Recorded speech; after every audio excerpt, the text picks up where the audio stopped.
Yo, what's up, guys? It's your boy Skywalker OG coming at you from K16 as always in the beautiful AOC.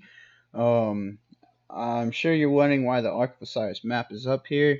Obviously, this is going to be an Ark of Osiris video. I've had many questions on people asking me, what are we supposed to be doing in Ark besides listening to the team leads, what the real goal is in Ark. So I figured I would do a quick Ark video and kind of explain what we are doing in Ark, what the whole purpose of Ark is, and how to optimize your points and what you are doing personally in the Ark of Osiris. So here in front of us we have the Ark of Osiris map, and it can be split up into three different lanes. What the way I say it, a lot of people say north and south for the obelisk teams, but I say bot lane, mid lane, and top lane, because that's pretty much how it's spread out to me. That's how I look at it. You have the left side, obviously, which I would refer to as the bottom lane, unless you are on Team Izzet, and then that would be your right side, and it would switch it. Well, it wouldn't switch it. It would still be the bottom lane. Um, so how I refer to it is the bottom lane, the mid lane, the top lane. Most teams, how they run the Ark of Osiris is a three group: Team A, Team C, and Team B. Team A being the bot team, Team C being the mid team, and Team B being the top team. And they tend to divide into 10 people per group.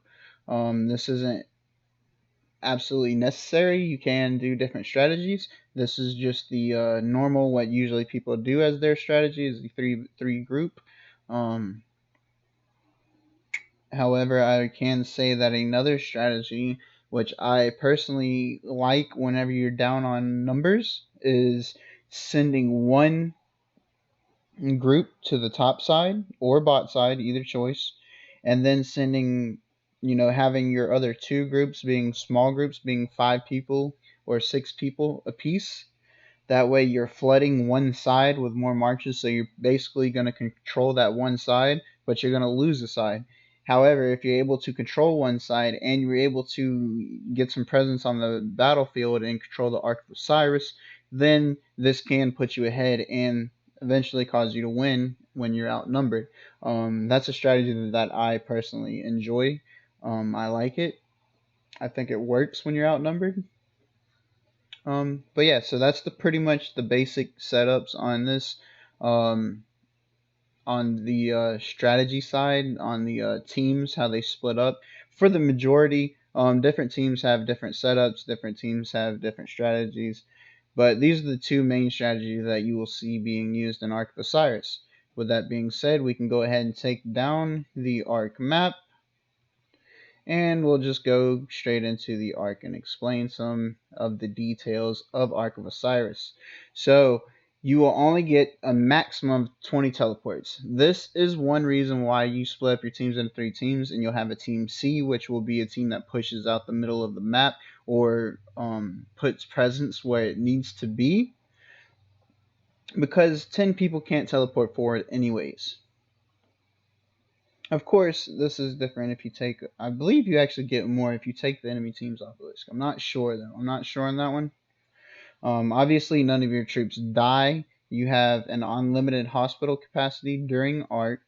Healing your troops do give you points. This is pretty obvious. Your siege will burn your. Sorry.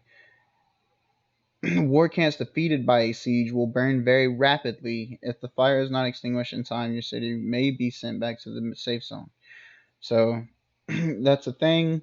Also, if you didn't notice, because on my first couple of skims through this, I actually didn't notice this, but successfully escorting the Ark of Osiris to any structure not occupied by an enemy force will award a massive amount of points. The number of points awarded for a successful escort will increase each time the Ark of Osiris reappears.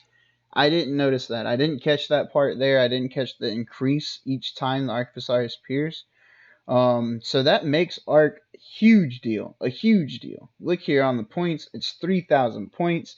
That is why it's called the Ark of Osiris. This is your main goal here, and that is the Ark.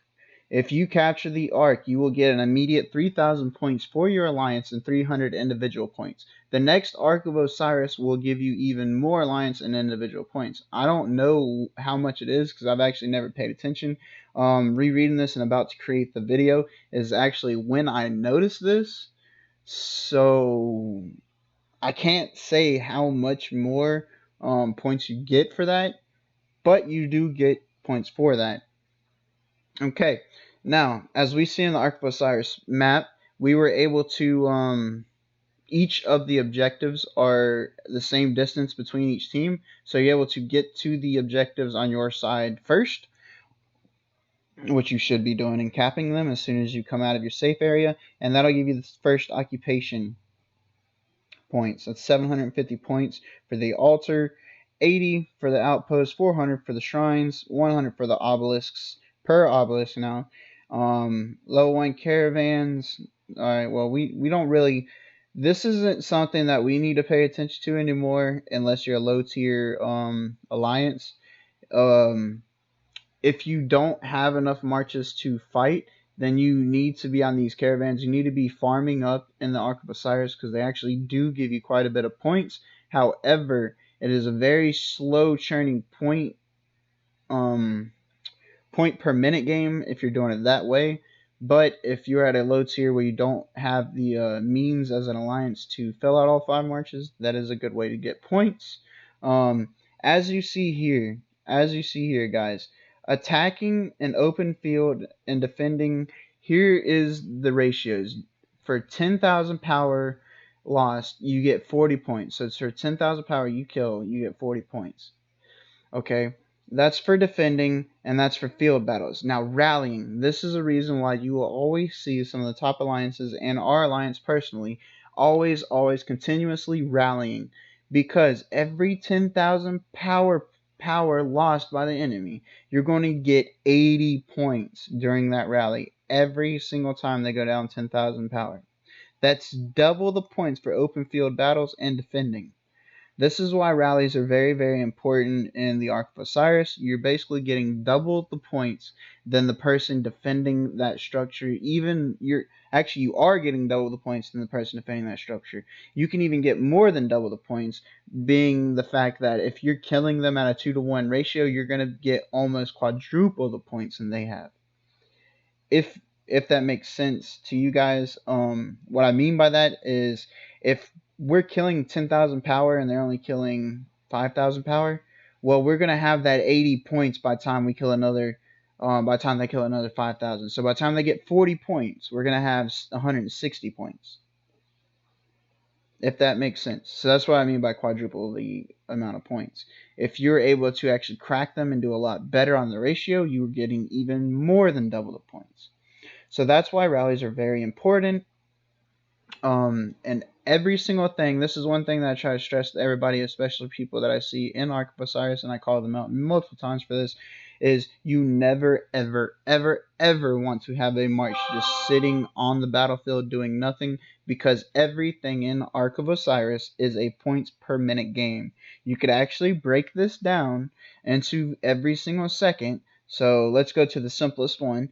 Okay, we got here 30 points. No, let's go to something very simple. 80 points. Okay, you get 80 points per minute. We all know 60 seconds are in a minute.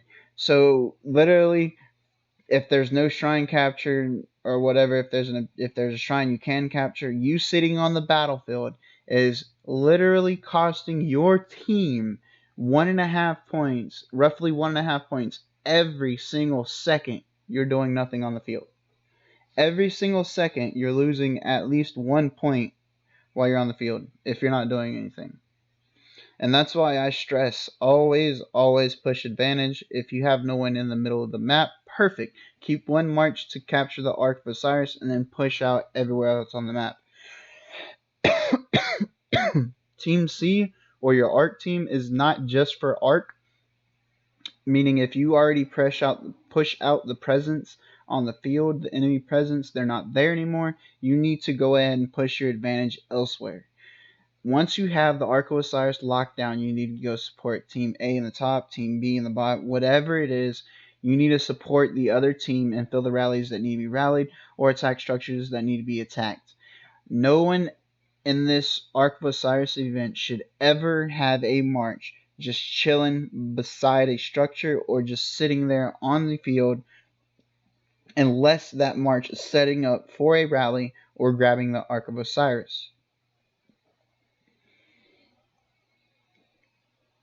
So your basic function, what I'm getting at, your basic function of Ark of Osiris. I'm not going to go through all the details of all these rules and hints and stuff like that because it's here. You're able to read it yourselves. You all know this. I'm just going to bring in some of the little information that I've gathered through the multiple arcs that we've had. So far, my record in Ark of Osiris, I've only lost one since the Ark of Osiris has been out. And in the 2 alliances that I've been in, well, I've joined in 2 different alliances as well for Ark of Osiris. But in the 2 alliances that I've been in, I've participated in every arc except for the last 2 arcs. So I'm pretty seasoned in Ark of Osiris, and I can kind of give you guys a decent bit of information on the Ark of Osiris. But yeah, so you always want to be pushing advantage. You want to make sure, absolutely sure, that you have your 50% rune on and your highest 5 or 10% buff, whatever one you have, preferably 10%, and your alliance pops the alliance skills, because your alliance skills does work in Ark of Osiris. Now, to begin speaking about how you basically posture up for Ark of Osiris, hopefully I'm not jumping around too much, hopefully you guys are able to follow this, to where I'm not jumping around so much, is so the start of Ark of Osiris, when the gates come down, you want your Team A, Team B to automatically start sending out a rally. Me personally, I like rallying the enemy's obelisks. 2 reasons. One, if they get sloppy and they don't reinforce properly, you can go ahead and take their obelisk and steal it and port forward, suffocating all their their presence on the map and completely shutting down their Ark of Osiris right then and there.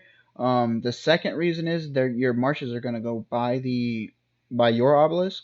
So at any time you can break the march and then they can go into your obelisks. So that's my preference. However, you can just rally your own obelisk. That way you have a defense at your obelisk in case the enemies do try to rally it. And that way you can go ahead and capture it, have marches onto the field. If you're not on the, well, even if you are on the first team to teleport, you want to go ahead and send out some marches, be it fast marches. That way you can go ahead and capture objectives. Putting your marches inside of a structure will allow you to teleport forward. So just because you're in the rally and you are the first group to teleport forward does not mean you need to keep your marches in your city. Again, every single second in Ark of Osiris is a big deal and means something. So we don't want to be sitting at our base for 5 minutes waiting for everything to get capped. We can go ahead and push out our advantage immediately on the field. When you're pushing from the main teams, you always want to make sure that you have multiple marches out of the type of troops, because you don't have to have a specific leading commander set up if you're joining a rally unless you are the leader of the rally. You can go ahead and send out your archers out with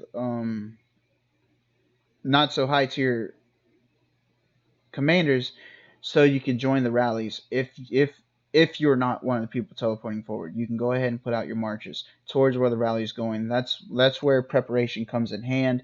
Your team lead says you're on team A. They're going to go ahead and send out an infantry rally right after they capture their obelisk. You want to go ahead and send out infantry to the obelisk. That way, whenever they set up the rally, you're immediately inside that rally and ready to go, and they're not waiting on you, because rallies are pretty fast in Ark of Osiris. So, your goal on Ark of Osiris is capturing objectives, pushing out the enemy team. It's not necessarily team fighting, field fighting, but pushing out the enemy team. If you have to fight to do so, obviously fight to do so. But you need to push out the enemy team and grab Ark of Osiris. Ark of Osiris is a huge deal, and I don't understand why people aren't focusing Ark so much. They should. They definitely should. Many of these videos that I'm watching and that I even record myself, I'm wondering why the middle space is pretty empty. That is the most points you can possibly get at one time, is the Ark of Osiris. And then again with the detail that it gives you even more every single time you capture the Ark of Osiris. That is insane. That makes Team C, the middle team, one of the most important teams in my opinion, because their whole job mainly is to push out focus on the Ark of Osiris and capture it and escort it. Now, I'm going to go ahead and throw in another little 2 cents of mine. I've noticed whenever people capture the Ark of Osiris that they just clear out people around them. Guys, the structures you are taking them to are either on the bottom, the behind you, or in front of you on a structure on each side of those mountains. You'll see there's 2 mountains, one on each side of the middle lane. If you are going with the Ark of Osiris, you need to tell your team where you are going with it. That way they can escort you properly through that area. Your march is going to be very, very slow. So one guy can just sneak around with some calves and take you down and stop you from delivering the Ark of Osiris. You need an escort team to keep people off of you. This is a must. I've seen many people try to capture an ark and then they get swarmed down and killed because the team's still sitting by the Ark of Osiris, thinking, okay, we're safe now because the middle lane's pushed out. You're not. You still got to take it to that structure. So make sure you have an escort to that structure. Okay. Now, if you're behind on points and it's beginning to wrap up, this is the most important thing, guys, is to keep your rallies going and to keep that Ark of Osiris area cleared. If you can capture Ark of Osiris and you can keep your rallies up at all times, you are going to be tough to beat. These are the main 2 things that give us points in this event. Obviously, continuous occupation gives us points per minute, but rallies and Ark of Osiris is the most important things. Now, I'm pretty sure I covered everything that needs to be covered. There's not much more to say, guys. It's just a 1-hour battle to where your team wants to be basically the king of the hill. You want to take everything from the enemy team and you want to make sure you give them nothing. But if you are down and you are out and you are low power compared to high power, there is ways to do this. And that is mainly sending out rallies and focusing the Ark of Osiris. These are the ways. These are the 2 main ways for a lower alliance to keep up with a higher tier alliance. Obviously, if they're full of T5 and you're not, you're going to get wiped away from the Ark of Osiris, but that's not anything you can do about it. That's just poor matchmaking, and that's what it is. Yeah, I can't really think of too much more to say about this. All your garrison commanders apparently now with the new update work on any of the structures, so there's nothing insane to say there. Obviously, you know what garrison commanders are to put in your structures. Charles, Richard, YSG, things like that. Make sure you are sending specific troop marches to fight. Make sure no matter what team you're on, you're paying attention to the whole field. That way, in case your leaders miss something, you can call it out.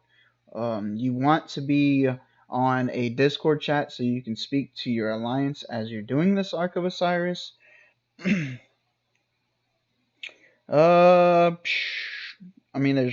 really not too much more I can go, guys, in information I can give you. I mean, that's pretty much it. Anything else you can read on your own and figure it out. But for the most part, that is pretty much it. If there's anything else that you guys can think of that I missed here or that I should cover, you feel like I should cover, leave a comment. Let me know. There's probably some things that I forgot about. There's been a lot going on in my life right now, family wise, family emergencies. So I've been kind of in and out of it.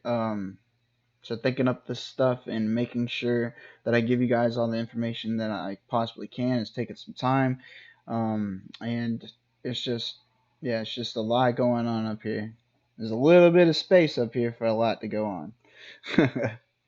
So yeah, if I missed anything though, and y'all would like me to make a note of it, I could definitely add on to this video. That is perfectly fine. But for now, this is Arc Osiris wrapped up by your boy Sky. I think I covered everything that would need to be covered for Arc of Osiris. Yeah, I mean, there's not too much more to cover here.